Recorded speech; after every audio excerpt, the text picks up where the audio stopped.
As regards the question of jobs, clearly every government wishes to create more jobs, but it's not just simply something you articulate and it will occur. We have put forward a credible platform for the growth of the economy based on financing which is available, based on projects which we have identified, for which we have, these are not pipe dreams, these aren't just things saying we promise 30 mega projects. These are specific projects which are with the financing identified and available to move immediately. So the link between joblessness and indiscipline, and even the suggestion that we are going to tolerate levels of indiscipline because of joblessness, we reject, and we believe that the people of Jamaica will reject too. Thank you, Minister. At this point, we're going to take our final break, and when we return, each of the parties will have a chance to rebut the arguments presented by the other side. Stay tuned, we'll be right back.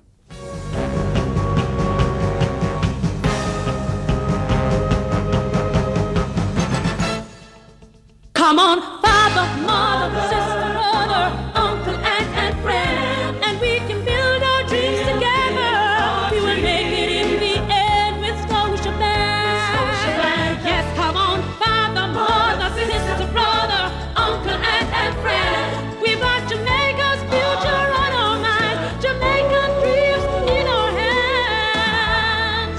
With Scotiabank, Jamaican dreams come true. At Red Stripe, our commitment to Jamaica goes beyond our delivery routes, venturing into areas that impact on national development and the well-being of our people. Already associated with the more playful side of life in Jamaica, Red Stripe is just as dedicated and involved in many aspects of the wider community. From donating a mobile unit to the Jamaica Dental Association and supporting the blood bank, to sponsoring the 3 Miles Beautification Project, we are dedicated to contributing in meaningful ways. It's our way of reaffirming our connection with the people of Jamaica. Red Stripe, investing in Jamaica, making a difference. Red Stripe, the world's coolest bear company. What Midas will do for you. What Midas does for me? I don't carry cash anymore when I do my personal business. NCB 24-hour banking. Midas. As a working mother, I love the convenience of using Midas to shop. Midas is so easy to use. I even get cash instantly. From NCB, your bank, your future. Midas.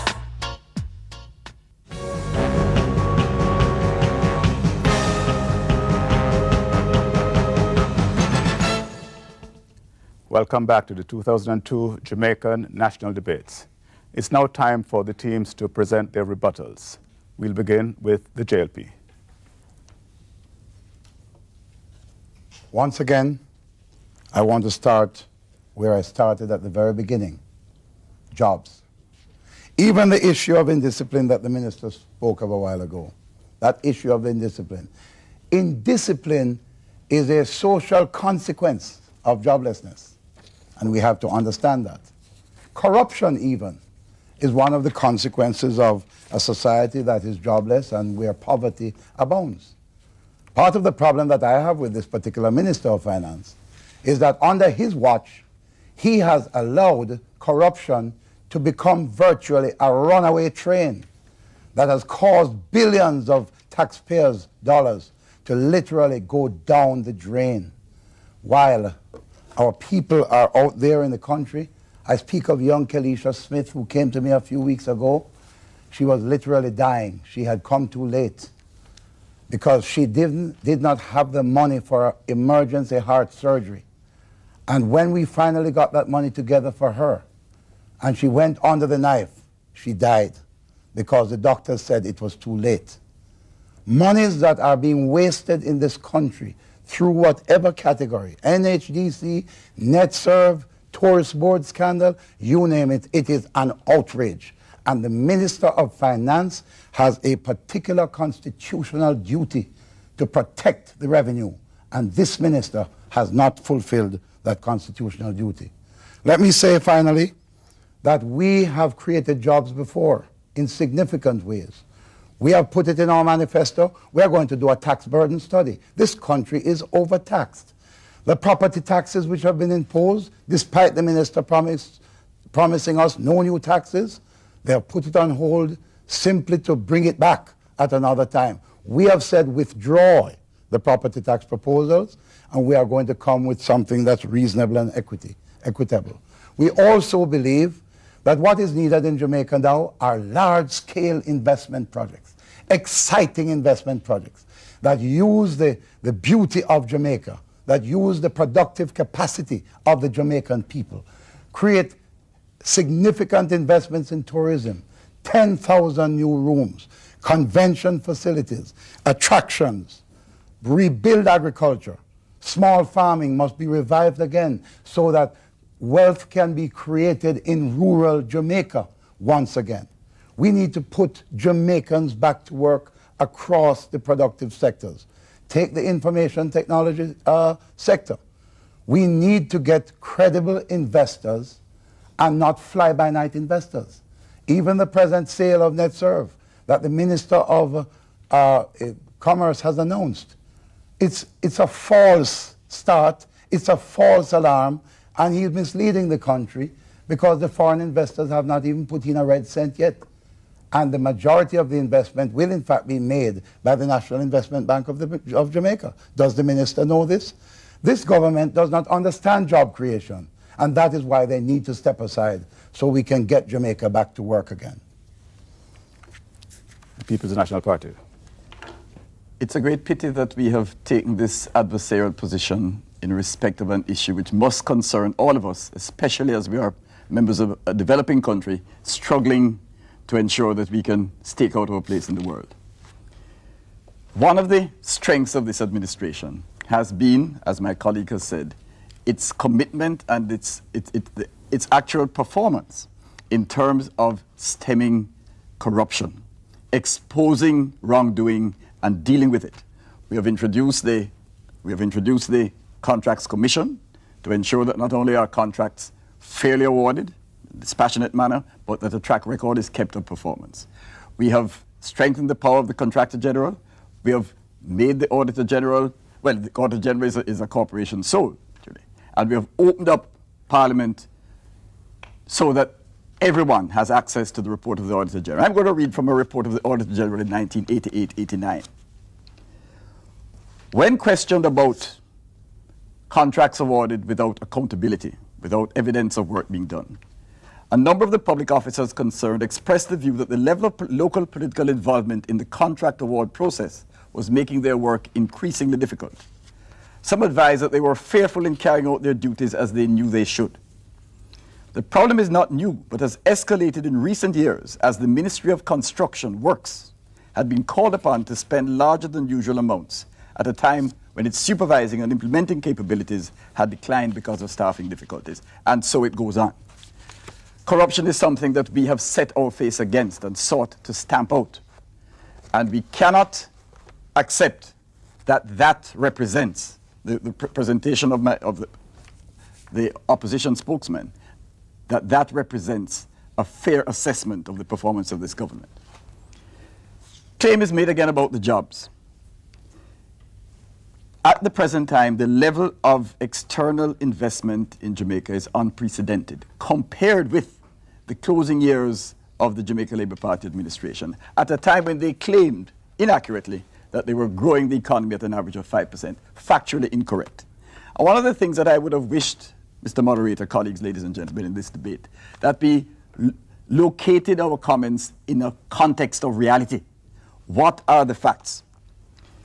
The fact is that this government has committed itself to governance, a parliament which has all the committees open to it, which has access to information from the government. This government has committed itself to the inclusive model of governance. We speak about discipline. There is order on the buses, not in its ideal form, but certainly a lot better than it used to be in that rabble-rousing situation we enjoyed in the 1980s and into the early 90s. We have set standards, early childhood, care, all of those issues, medical performance, hospital care. We have set standards, and that is the way to impose discipline in our system. We have provided for the Jamaican people in our program as we go forward credible programs, such as the National Health Fund, not a national health insurance plan which is not fundable, so not affordable. So we have done things which we believe are affordable, sustainable, and in which we intend to embrace the views of all the Jamaican people. And that, we believe, is the foundation for good government. Thank you, Minister. And now, as we come to the end of the debate, it's time for closing statements, starting first with the PNP. Thank you very much, Mr. Moderator. Mr. Moderator, let me just use a couple of seconds to indicate that we need to be factual in terms of the data we present. This notion of 5.5% growth during the JLP administration, it's simply not true. You can't simply select the last 3 years of an 8-year term and utilize those data sets. We need to get beyond that, and it's too easily exposed. Mr. Moderator, the fact is that on a wide range of macroeconomic issues, there is consensus. Consensus either by explicit endorsement or by silence from the opposition. There's consensus with regard to inflation control. There's consensus with regard to the management of the foreign exchange system. There are issues which still need to be dealt with, and one relates to growth and expansion of employment opportunities. The critical question which you, the audience, and members of the electorate must judge is which party is putting forward the more credible platform. It's not difficult to simply announce a host of mega projects and expenditure of unprecedented proportions. That's not difficult. What is difficult is framing your proposal within the context of reality. That is how you judge credibility. There's no chance at all for the JLP administration to spend $25 billion building 48,000 units over 5 years. That's not credible. You can't spend more and give back more. It's not credible. We rest our case on the basis of credibility. Thank you very much. Okay, the final closing remark from the JLP. This government has been in power for 13 years. 13 years is long enough for a government to demonstrate what it is capable of doing. What has been the record of this government? In the last 10 years, the Jamaican economy has grown by less than 4%. I don't mean less than 4% per annum. I mean less than 4% for the whole of the last 10 years. Minister Whiteman says that jobs are a priority of this government. He's got to be joking. In the last 10 years, this government has created 31,700 additional jobs. That's less than the JLP government created in 1987 alone. We hear about investment, record levels of investment. Where is the growth that investment is supposed to generate? Where are the jobs that investments are supposed to produce? This government has a difficulty, it has a confusion. When it sells assets, it calls it investment. It may be investment for the person buying the asset. It is no investment for the Jamaican economy. 10 years ago, the national debt stood at $78 billion. Today, it is over $500 billion. The government pays out $368 million a year, a day, to service debt. Those are not solid achievements. Those are not things that we must log on to. We must log off. We must plug out. And that's what I invite the people of Jamaica to do on Wednesday the 16th. Thank you, Mr. Golding. There you have it, ladies and gentlemen, the first national debate organized by the Jamaica Chamber of Commerce and the Media Association of Jamaica. I'd like to thank our sponsors, the Bank of Nova Scotia, Red Stripe, and the National Commercial Bank. On Thursday, same time, same place, watch for our next debate between the Right Honourable P.J. Pattison and the Right Honourable Edward Seaga. Good evening.